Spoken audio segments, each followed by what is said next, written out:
never thought I'd cry in the parking lot of a bridal boutique. But there I was, sitting in my dented old Camry, mascara running down my cheeks, clutching a crumpled tissue, and staring at the photo my sister had just texted me. Her bridesmaids, all lined up in blush pink satin, laughing in front of a mirror I hadn't been invited to stand before. It wasn't that I didn't want to be there. I did. I'd been dreaming about her wedding since we were little girls, braiding each other's hair and pretending we were marrying princesses. But dreams don't always survive real life. Her name is Amanda, my younger sister, though she's always been the one with more poise, more friends, more everything. She's the kind of woman who walks into a room and people just part like the Red Sea. Me, I'm more the background type, the one people bump into while looking for someone else. When she got engaged to Ryan, a sweet, dependable guy from her church, everyone expected me to be the maid of honor. Everyone but her, apparently. It started small, the way these things do. A call here, a text there. She'd send Pinterest boards of color palettes and flower arrangements. I'd offer to help, budget tracking, vendor calls, DIY centerpieces. She'd thank me, but I could tell she wasn't listening. There was a distance creeping in between us, the kind you can't quite name, but can definitely feel. Then one afternoon, she called. "Hey, can we talk about the wedding party?" Her voice was tight, polite. I was sitting in the break room at the diner where I worked, sipping instant coffee between shifts. "Sure," I said, trying to sound casual. "So," she continued, "we decided to keep things small. Just the girls from my Bible study and a couple of college friends." I froze. "Oh," I managed. "So I'm not..." It's not that I don't want you there. Of course you'll be invited.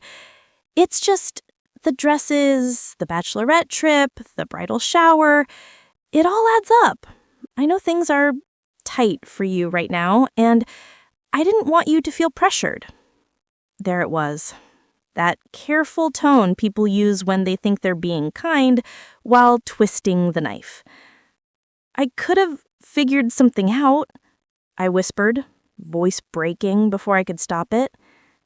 "I know, sweetie," she said, her words like silk over glass. "I just don't want you to struggle because of me." I wanted to scream, to tell her that being in her wedding wasn't a burden, it was a blessing, that I would have saved every spare dollar, eaten ramen for a month if it meant standing by her side. But the lump in my throat won. I just said, "Okay," and hung up before the tears came. That was 6 months ago. Since then, my life had been an endless loop of working double shifts and watching from the sidelines. My mother called every other week with updates. "Amanda picked the venue. Oh, and you should see her dress. It's just divine." She never mentioned me, and I stopped asking. Then came the bridal boutique day. I'd only gone because Amanda had texted, "If you want to drop by after work, we'll be at Bella Grace Bridal." I thought maybe, just maybe, she'd changed her mind. But when I walked in, they were already sipping champagne, surrounded by racks of satin and lace. She looked like a magazine cover, cheeks flushed, her ring catching the light. She said, surprised. "You came!" I smiled, awkward, clutching my thrift store purse. "Yeah, I thought you'd see you try on dresses." The other girls exchanged glances. One whispered something that made another giggle. Amanda hesitated, then said softly, "We're actually just finishing up, but hey, do you want to see my dress?" She stepped out from behind a curtain, radiant. For a moment, I forgot every hurt. She was breathtaking. "You look beautiful," I said, my throat thick.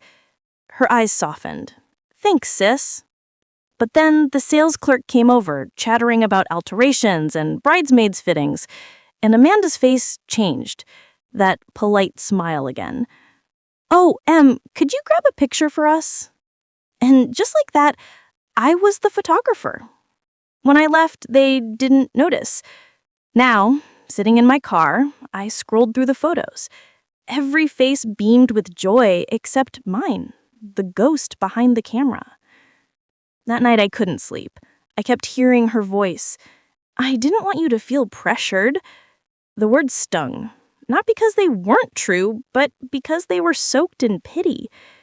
I prayed, something I hadn't done in a while. Just a quiet, broken whisper. "Lord, help me not to hate her." And then something unexpected happened. Instead of anger, I felt this calm, a strange clarity. Maybe this wasn't about her thinking I wasn't good enough. Maybe it was about me believing that too. The next morning, I decided to do something that even I didn't understand at first. I opened my laptop, checked my savings account, and looked up venues. I wasn't getting married, but I was going to plan a wedding. Hers. Every detail she dreamed of, down to the string lights and peonies. Because if she thought I couldn't afford to be part of her day, I'd show her that love doesn't keep score. And sometimes the people you overlook are the ones quietly holding everything together. It started with small things. I called the florist she wanted, Garden and Grace, and asked them about their packages. When they quoted the price, I nearly choked, but I didn't back down. I found ways to budget, to pick up more hours. Then I called the bakery and offered to cover the cake as a family gift. The woman on the phone said, "That's very generous, honey." Generous wasn't the word, it was sacrificial. Every tip I earned at the diner went into a separate envelope marked Amanda's Day. A few weeks later, I called Ryan. We'd always gotten along, though he'd stayed out of the sister drama. "Hey, Ryan," I said nervously, "can you keep a secret?" He laughed. "Depends. Does it involve your sister?" "It does, and it's a good one." When I told him my plan to surprise Amanda by paying for a chunk of the wedding, he went quiet. Finally, he said, "That's incredible, but are you sure? That's a lot." "I'm sure," I said. "I just need your help to make it happen." Over the next few months, we schemed in secret. I covered the catering deposit. He handled the logistics. Every time Amanda mentioned some miraculous discount or answered prayer for her wedding expenses, I smiled quietly, letting her believe it was luck. Because sometimes grace works best in silence. And for the first time in years, I felt something shift inside me. Not resentment, but peace. Little did I know that by the time summer rolled around, the wedding plans were in full swing, and my secret involvement had grown far beyond what I ever imagined. I'd managed to save nearly $3,000, money that should have gone to fixing my car or paying off my credit card. But every time doubt crept in, I reminded myself why I was doing this. It wasn't about proving a point anymore. It was about love. Pure, undeserved love, the kind that gives without keeping score.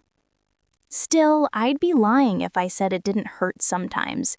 Like when Mom called one evening, chattering about the bridal shower Amanda's friends were throwing at a lakeside cabin. "It's going to be just darling," she said. "They even have those matching satin robes." "That sounds nice," I said, stirring boxed macaroni on my stove. "You should come by the day after," Mom continued.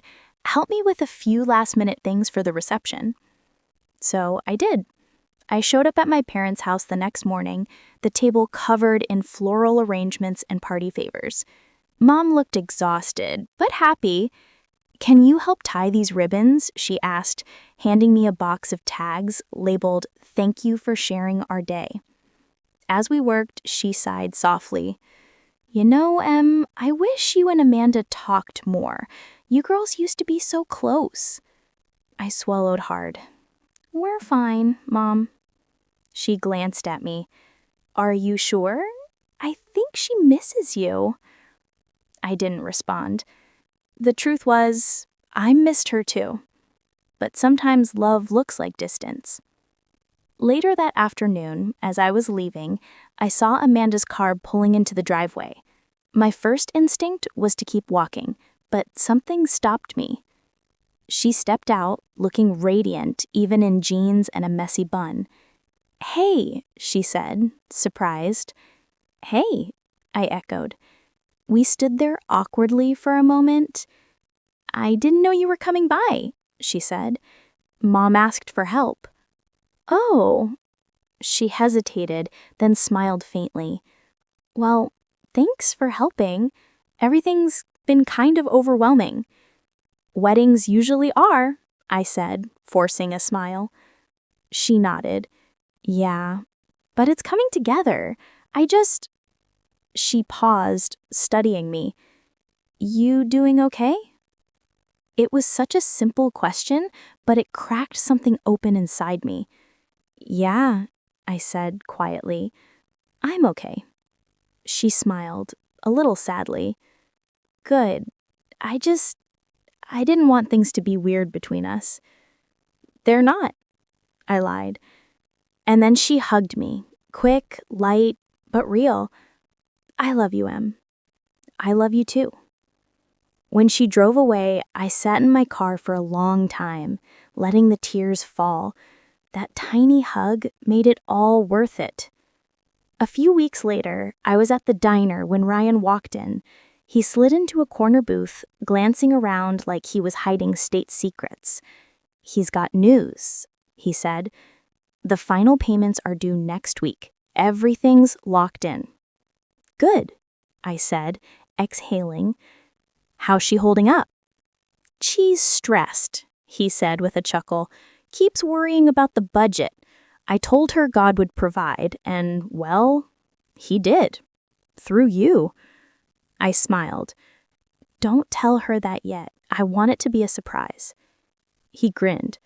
"You sure you don't want to reveal it before the wedding? She might appreciate knowing sooner." I shook my head. "No, I want her to have her day without guilt. She deserves that." He nodded slowly, then said, "You know, Em, not many people would do what you're doing, especially after what she said to you." I shrugged. Love's not about who deserves what. It's about doing what's right, even when it hurts. That night, I walked home under the streetlights, the sound of cicadas buzzing in the air, and felt strangely content. The day of the rehearsal dinner came faster than I expected. I wasn't part of the bridal party, but Mom insisted I come for family. When I arrived at the restaurant, everyone looked polished and perfect. Amanda's friends in designer dresses, her fiancé's family in crisp suits. I felt out of place in my thrifted navy blue dress, but I held my head high. Amanda greeted me with a surprised smile. "Em, you came." "Of course," I said. "Wouldn't miss it." Dinner went smoothly until one of her bridesmaids, a tall blonde named Tessa, leaned toward me and said, "So, Emily, are you helping with the setup tomorrow? I heard you're good at that kind of thing." Her tone was sweet, but the meaning behind it stung. Amanda jumped in quickly. "Tess, she's a guest. She doesn't have to do that." I smiled tightly. "It's fine. I'm happy to help where I can." The conversation moved on, but Amanda kept glancing at me. I could tell she felt guilty, and for the first time, I didn't want her to. After dinner, she pulled me aside. "Hey, I know tonight was a lot. I'm really glad you came." I smiled. "You deserve a perfect day tomorrow." She hesitated, then said softly, "You've always been so good to me, Em. I don't say it enough." I almost told her everything right then, the florist, the catering, the cake, but something in me said, not yet. The morning of the wedding dawned bright and warm. The church bells rang as I walked up the steps, clutching a small bouquet I'd bought from the grocery store. Inside, everything was breathtaking. The flowers, the lighting, the music. I could hardly believe it was all real, that somehow, in quiet ways, I'd helped make it happen. When the ceremony began and Amanda walked down the aisle, radiant and teary-eyed, I felt my heart swell. It didn't matter that I wasn't standing beside her. I was part of it, in a way she'd never understand. After the ceremony, while guests mingled, I slipped outside for some air. That's when Ryan found me. "She's looking for you," he said. "Me?" He nodded. "She found out." My stomach dropped. "How?" "The coordinator told her about the payments," he said softly. "She put it together." Before I could speak, I heard her voice behind me. "Emily!" I turned. She stood there in her wedding gown, veil fluttering, mascara streaked from tears. "Why didn't you tell me?" she whispered. I froze. "Because it wasn't about me." She shook her head, stepping closer. "You paid for the flowers, the food, the cake. You did all of it. Why?" "Because I love you, and because you thought I couldn't afford to stand beside you. So I decided to give you something better, to help you have the wedding you deserved." Her lip trembled. "I didn't mean to hurt you, Em. I just didn't want to burden you." "I know, but you were never a burden." She covered her mouth, crying, then reached for me, pulling me into a fierce hug. "You've always had the biggest heart, Em, and I've been too blind to see it." We stood there, just two sisters, in the middle of a perfect, imperfect moment. And for the first time in years, I felt seen. Later that night, during the reception, Amanda insisted I join her for a toast. She tapped her glass and said, "I want to thank someone very special, my sister, Emily. She gave me the greatest gift anyone could give, unconditional love. And she taught me that grace isn't something you earn, it's something you give freely." There wasn't a dry eye in the room. As everyone raised their glasses, I felt my cheeks flush. I didn't do it for the recognition, but hearing her say those words felt like the weight of the world lifting off my shoulders. In that moment, I realized something. Forgiveness isn't about forgetting the hurt. It's about choosing love in spite of it. And maybe that's what family is. Imperfect people loving each other anyway. After the reception, Amanda and Ryan left for their honeymoon in the Smoky Mountains. I helped my parents clean up the hall, collecting candles, folding tablecloths, wrapping leftover cake slices in foil. Everyone kept talking about how perfect the day had been. It was. But I couldn't shake the feeling that something in me had quietly changed forever. That night, when I got home, I sat at my tiny kitchen table, still wearing my dress shoes, and stared at my reflection in the dark window. For the first time, I didn't see the forgotten sister, the one who couldn't afford to keep up. I saw someone who learned how to love without conditions. A few days later, Amanda called me from the cabin. "Em?" "Hey," I said, smiling at the sound of her voice. "I've been thinking a lot about everything," she began softly. "You didn't just give me a wedding, you gave me perspective. I've been so focused on appearances, the perfect photos, the right friends, the image. I forgot what mattered." I blinked back tears. "You had a beautiful wedding, Mandy. Don't let guilt ruin that." "It's not guilt, it's gratitude, and maybe a little conviction.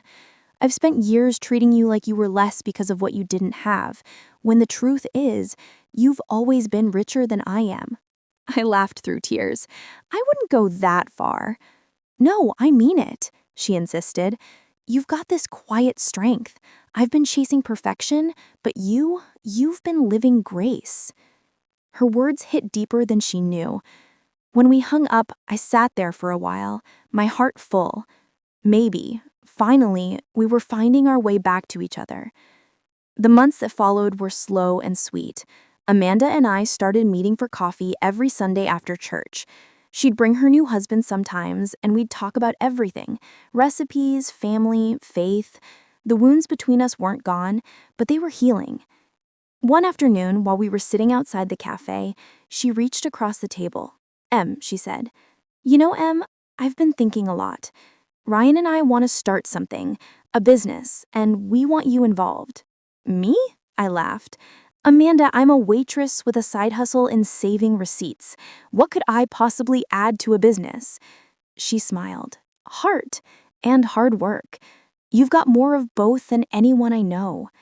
She explained that she wanted to open a small wedding venue, something intimate, affordable, and faith-centered.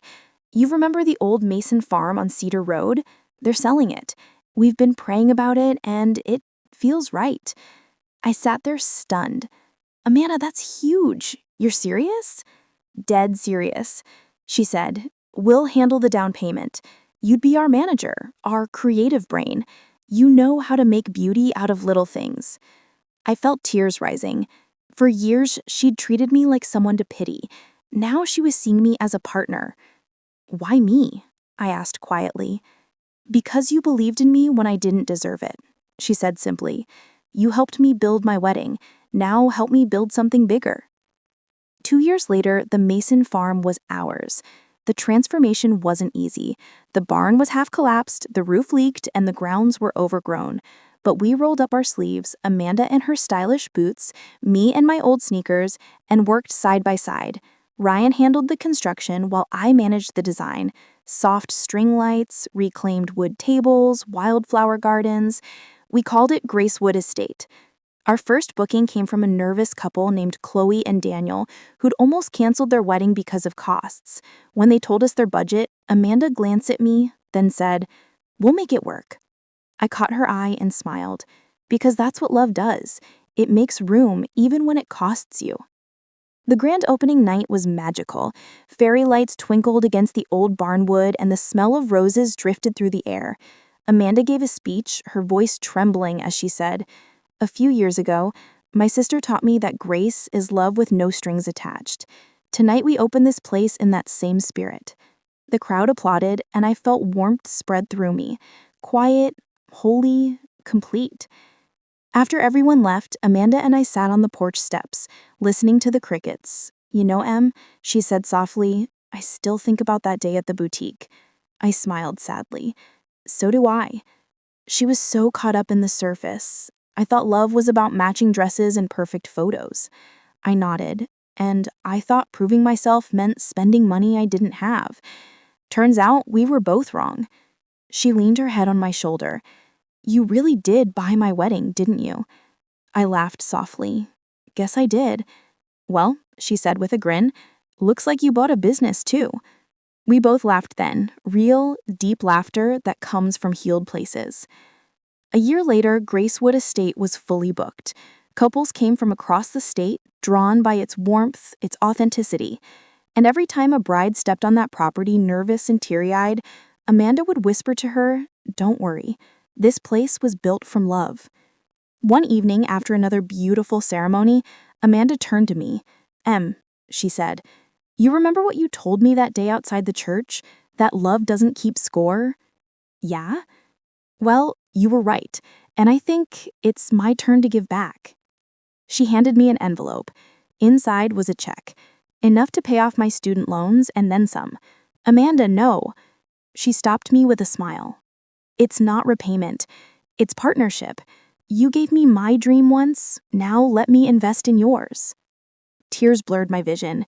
You don't have to do this. I want to, she said softly. You gave me grace when I didn't deserve it. This is just me finally catching up. That night, I walked out to the edge of the field where the stars shone bright over the barn we'd built with our own hands. I whispered, thank you.